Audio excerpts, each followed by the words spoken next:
Hi friends, అందరికీ వినాయక చవితి శుభాకాంక్షలు. చూడండి, మేమైతే మా వినాయకునికి మా స్వామికి ఇలా పూజించుకున్నాం. పాలుండ్రాలు అని ఎందుకనంటే ఒక్కొక్కరు పప్పుండ్రాలు, కుడుములు, పులిహార్లు, గారెలు, బూర్లు ఏముంటాయి. మాకు అవేవి లేవు, ఓన్లీ పాలుండ్రాలు. చవితి రోజు మా స్వామివారు మాకు ఈ బొమ్మ అన్నమాట. మా అమ్మగారు ఉన్న కానించింది, ఆవిడ అలా పూజించేవారు. మేము అదే విధంగా పూజిస్తామన్నమాట. మా పాప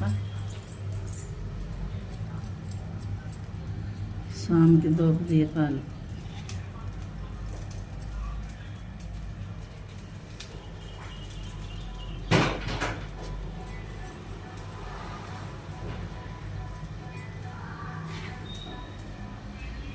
బయట మా గుమ్మ ఎదురు వినాయక స్వామి. మనం ఇంట్లో నుంచి బయటకు వెళ్ళగానే మనకి ఎక్కడికి వెళ్ళినా ఎదురవుతారు కదా. స్వామి ఎదురైతే మంచిది, విజయం కలుగుతుంది. అందుకు మా గుమ్మ ఎదురు వినాయక స్వామి అంటారు. ఇదిగో మా చిట్టి తల్లి తేజు, చూడు. 5 నిమిషాలు రాలేదు. మీ అందరికీ వినాయక చవితి శుభాకాంక్షలు. బాగున్నారా?